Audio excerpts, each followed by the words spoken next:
जय मां कामाख्या। आपका बहुत बहुत स्वागत है कामाख्या धाम में। मेष राशि अप्रैल माह सन 2022 कैसा रहेगा आइए जानते हैं, लेकिन उससे पहले एक नजर डालते हैं मुख्य त्योहारों पर। नवरात्र प्रारंभ होने जा रहे हैं 2 अप्रैल से और 9 तारीख को दुर्गा अष्टमी है और 10 तारीख को रामनवमी और तारा मां की जयंती और 12 तारीख को कामदा एकादशी और 16 तारीख को चैत्र मास की पूर्णिमा और 30 तारीख को शनिवारी अमावस्या। संवत 2079 प्रारंभ होने जा रहा है। आपको बहुत बहुत नव वर्ष की बधाई हो। आपके लिए यह नव वर्ष मंगलमय हो। इसी कामना के साथ यह वीडियो प्रारंभ करते हैं।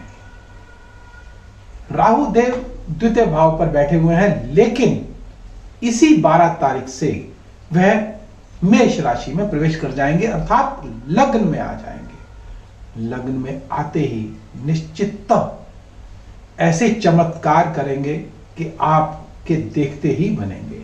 क्यों? क्योंकि राहु देव गहन विषयों को देने वाले हैं, क्रिएटिव माइंड देने वाले हैं, खोजें लाते हैं।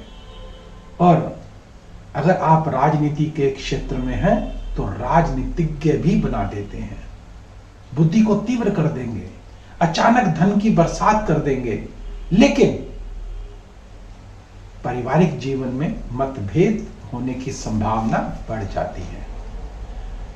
और जो जातक शेयर बाजार से जुड़े हैं उनके लिए बहुत ही उत्तम माह आएगी। यूं कहें कि राहुदेव अगर आपकी जन्म पत्रिका में शुभ है तो आपको चमत्कारिक रूप से अचानक मालामाल करने से कोई दुनिया की ताकत नहीं रोक सकती। अर्थात यह माह आपके लिए बहुत ही शुभ होने जा रहा है, भाग्यवान होने जा रहा है। अब हम बात करते हैं बुध देव की। बुध देव जो है वह लग्न में विराजित है और यहां से यह वृषभ राशि में 24 तारीख को अर्थात द्वितीय भाव पर यह विराजित होंगे। तृतीयेश और अष्टम षष्ठेश के स्वामी होकर जब यह द्वितीय भाव में जाएंगे, अर्थात किसी गुप्त तरीके से किसी शत्रु के माध्यम से आपको धन मिलेगा। आपको ऋण भी आपका अगर लेना चाहते हैं या आपने कहीं अप्लाई किया हुआ है तो निश्चित वह कार्य आपका बनता हुआ दिखाई दे रहा है। लेकिन ध्यान रखिएगा, जब कभी किसी महत्वपूर्ण कागजात पर अगर दस्तखत करें, साइन करें, तो थोड़ा सा उसको पढ़ लिख लीजिएगा, विचार विमर्श करके करिएगा। वहां पे आपके साथ धोखा भी हो सकता है।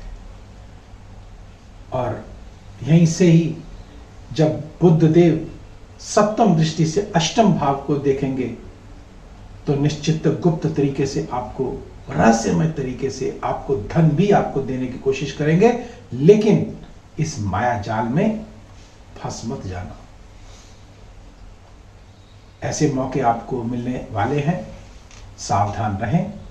और कई बार ग्रहों की ऐसी माया होती है कि आप सावधान, बहुत तीव्र बुद्धि के होने के बावजूद भी धोखा खा जाते हैं। तो ऐसा ना हो, इसके लिए छोटा सा उपाय आपको बताएंगे। और हाँ, उन तिथियों को भी बताएंगे जिन तिथियों को आपको इस माह सावधान रहना है। कोशिश करिएगा कि कार्य ना करें। अगर करना भी पड़े तो एक छोटा सा महामंत्र है, एक उपाय है, उसको करके निश्चित इस माह को आप भाग्यशाली बना सकते हैं, चमत्कारिक रूप दे सकते हैं। अब बात करते हैं सूर्यदेव की। सूर्यदेव आपके द्वादश भाव पे विराजित हैं, जो कि निश्चित ऐसा भाव है ये कि मान सम्मान प्रतिष्ठा में हानि देता है, या यूं कहें कि बनते बनते कार्यों में विघ्न आ जाती है। और हम कहते हैं कि नहीं, हमारा तो कार्य बन रहा था लेकिन ये अचानक हमारे साथ क्या हो गया, ऐसा हो जाता है। और ऐसा कब तक होगा? और ये सूर्यदेव मेष राशि में कब प्रवेश करेंगे?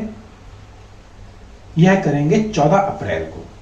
14 अप्रैल से पहले आपको सावधान रहने की आवश्यकता है। उसके बाद निश्चितता ये आपको मान सम्मान प्रतिष्ठा अवश्य देंगे, आपको सफलताएं देंगे और जो आपके रुके हुए कार्य हैं उनको भी बढ़ाएंगे। और निश्चित तक कोई कार्य अगर कोई सरकारी कामकाज से अगर कोई जुड़ा हुआ कार्य आपका अगर है तो वह भी निश्चितता सफल होने जा रहा है। आप उन्नति के पथ पर कामयाब होने जा रहे हैं, निश्चित होंगे। इस माह यह मान आपके लिए एक विशेष भाग्यवर्धक होने जा रहा है। अब हम बात करते हैं बृहस्पति देव की। बृहस्पति देव की अगर बात करते हैं तो वह अभी एकादश भाव में विराजित हैं और यहां से ठीक 13 तारीख को यह जो है द्वादश भाव में विराजित हो जाएंगे, मीन राशि में प्रवेश होंगे। लेकिन बृहस्पति देव का द्वादश भाव में आना अपने सुखों को न्यून कर देता है। अगर सुख लेने हैं तो इनकी थोड़ी सी सेवा आपको करनी ही पड़ेगी। वह क्या है ये भी बताएंगे। और यहां से लेकिन जिस भाव को देखेंगे बृहस्पति देव वहां से आपको लाभ अवश्य देंगे। यहां से चतुर्थ भाव को देखेंगे जो कि जनता का भाव है। मैंने अभी जैसे बताया कि चुनाव का माहौल है तो ऐसे में जो मेष राशि वाले जातकों के लिए थोड़े से उपाय करने के बाद बृहस्पति देव का पूर्णतः लाभ उनको प्राप्त हो सकता है और रुके हुए कार्य भी अवश्य बनेंगे। जनता में आपका विस्तार होगा और आपका ज्ञान जो है उसकी सराहना की जाएगी आप। और यहां से जब सप्तम दृष्टि से यह छठे भाव को देखेंगे तो शत्रुओं को शांत करेंगे, शत्रुओं से आपको लाभ दिलाएंगे। अगर कोई पुराना रोग अगर चल रहा है उसमें भी आपको निश्चित न्यूनता आएगी या आप ठीक भी हो सकते हैं।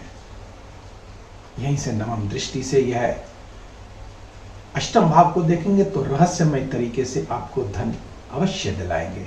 लेकिन हाँ, ध्यान रखेगा कि वह द्वादश भाव में बैठे हैं तो सुखों में थोड़ी सी न्यूनता अवश्य इस माह आपको देखने को मिलेगी। अगर हम बात करते हैं शनि देव की, शनि देव जो कि दशम और एकादश भाव के स्वामी हैं अर्थात लाभ भाव के भी स्वामी हैं और दशम भाव पर विराजित हैं तो कर्म भाव पर विराजित हैं तो निश्चित कर्म क्षेत्र में से आपको लाभ अवश्य होगा, आपको ऊंचाइयां, आपको स्थिरता मिलेगी। अगर आपका ठहराव नहीं है तो आपको ठहराव मिलेगा। यहां पर चाहे आप विद्यार्थी वर्ग से हैं तो आपकी तरक्की अवश्य होगी, कोई प्रतियोगिता दे रहे हैं तो उसमें आप सफल अवश्य होंगे। और अगर लोहे से संबंधित कार्यों को कर रहे हैं या प्रॉपर्टी से संबंधित कार्यों को कर रहे हैं, भूमि से संबंधित कार्यों को कर रहे हैं तो लाभ 100% आपको होने जा रहा है और आमदनी भी आपकी निश्चितता बढ़ने जा रही है। आपको आशा से अधिक लाभ आपको देखने को मिल रहा है। लेकिन अगर रोग की बात करें तो निश्चित नर्वस सिस्टम में थोड़ी सी तकलीफ हमको आ सकती है और ऐसा ना हो। और उन तारीखों को भी जानेंगे जिन तारीखों को उनको कार्य नहीं करना चाहिए और उन उपायों को भी करेंगे जो अशुभ ग्रह हैं उनको शुभता में कैसे बदला जाए। मां कामाख्या के इन अचूक उपायों को करके इस माह को हम मंगलमय अवश्य बना सकते हैं। आइए अब हम बात करते हैं शुक्रदेव की। शुक्रदेव मीन राशि में प्रवेश करेंगे द्वादश भाव में, लेकिन कब? 27 तारीख को। द्वितेश के स्वामी हो गए हैं और साथ में सप्तमेश के स्वामी हैं तो स्त्री वर्ग से अगर आप स्त्री हैं तो आपको लाभ अवश्य होगा, लेकिन अपने स्वास्थ्य का अवश्य ध्यान रखें। और अगर आप पुरुष हैं तो आपको स्त्री से आपको लाभ अवश्य मिलने जा रहा है। और स्वास्थ्य की दृष्टि से जैसे मैंने कहा कि नर्वस सिस्टम ब्रेक डाउन हो सकता है और वाहन चलाते समय थोड़ी सावधानी बरतें या पेट से नीचे आपको रोग सता सकते हैं, ऐसा ना हो क्योंकि केतुदेव आपके अष्टम भाव पर विराजित है। हाँ, माह के मध्य के बाद यह जो है सप्तम भाव पर पहुंच जाएंगे, तब जो है निश्चित पारिवारिक जीवन में थोड़ा सा ग्रहण लगाते हुए दिखाई दे रहे हैं और ऐसा ना हो इसके लिए एक छोटा सा उपाय हम करते हैं। लेकिन उससे पहले उन तारीखों को नोट करते हैं जिन तारीखों को उनको कार्य नहीं करना चाहिए। नोट कर लीजिए, 10 तारीख, 11 तारीख, 18, 19, 27 और 28 तारीख, भूल कर भी इन तारीखों को कार्य ना करें। और करना भी पड़े तो ध्यान रखिएगा, इस उपाय को आप अवश्य कर लीजिए। लेकिन उससे पहले अगर आपने वीडियो को लाइक नहीं किया तो लाइक करें, सब्सक्राइब करें और बेल बटन को अवश्य दबा लें, जिससे अगला वीडियो आपके पास सबसे पहले पहुंचे और आप मां कामाख्या के अचूक उपायों से अपनी जिंदगी को सफल बना सके और भाग्यवर्धक कर सके। नोट करें उपाय को।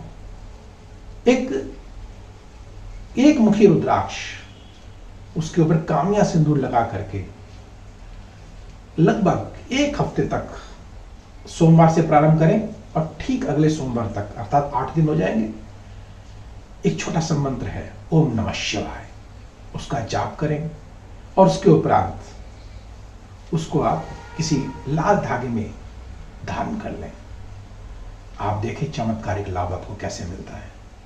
मां कामाख्या का भी लाभ मिलेगा क्योंकि कामिया सिंदूर है, और भोले शंकर, शिव भोले का आपको आशीर्वाद मिलेगा और यह आपके लिए, मां आपके लिए मंगलमय होगा। और इसी मंगलमय वर्ष के साथ आपको शुभकामनाएं मां कामाख्या की तरफ से भी, और मैं प्रार्थना करूंगा मां कामाख्या से कि आपका यह वर्ष मंगलमय हो, सुखदायी हो, समृद्धिदायक हो, आनंददायक हो और भाग्यशाली हो। तो अब मुझे दीजिए आज्ञा।